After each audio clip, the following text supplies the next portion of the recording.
오늘 본문을 통하여서 이스라엘 백성들에게 새로운 땅 가나안 땅에서 거룩한 삶을 이루기 위하여서 주님이 다시 한번 도전하는 것 한 가지는 요단강을 건너라는 것입니다.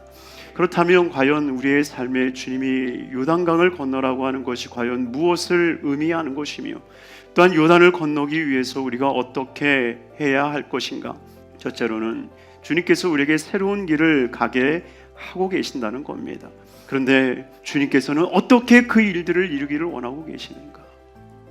바로 그것은 그들이 넘지 못할 강을 바라보는 게 아니라 바로 하나님의 언약궤를 메는 제사장들을 보거든, 그리고 그 제사장들이 그 요단강을 향하여서 들어가는 것을 보거든 너희는 그것을 따라 나아가라. 그러니 여기에는 두 가지의 의미가 있는 겁니다. 첫째는 무엇입니까? 믿음의 선조들의 삶을 바라보고 나아가라는 거예요. 또 한 가지의 의미가 있다면 바로 우리가 나아가야 할 길은 오직 말씀 외에는 없다라고 하는 거예요. 두 번째로는 삶의 자리에서 하나님의 언약궤를 만나야 하는 것입니다.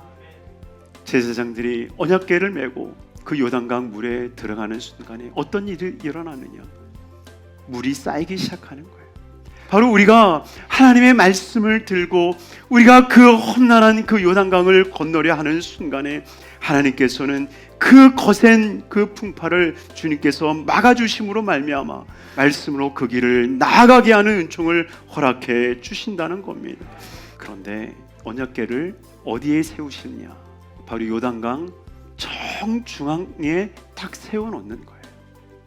어쩌면 가장 깊고 가장 어려운 그 순간에 주님을 만나는 거예요. 그러면서 마지막 세 번째로 하나님께서 여호수아를 통해서 명령하는 것이 있죠. 기념비를 세우라.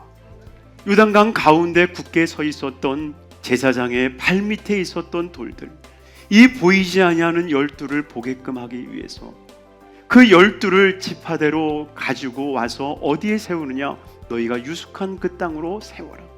그러니 실상 하나님께서는 보이는 12돌을 통해서 보이지 않는 12돌을 보게 하시는 거예요.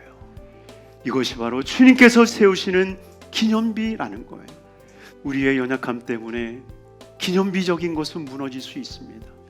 그러나 그 기념비의 본체인 요단강 가운데에 있는 돌은 무너지지 않는다는 거예요. 그러니 예수 그리스도의 십자가의 보혈은 결코 사라지지 않습니다. 그러니 사라지지 아니하는 그 거룩한 하나님의 은혜를 바라볼 수 있는 우리 복된 성도님들이 되어서 요단강의 승리가 가나안의 승리가 되는 복된 삶이 되시기를 주님의 이름으로 축원합니다.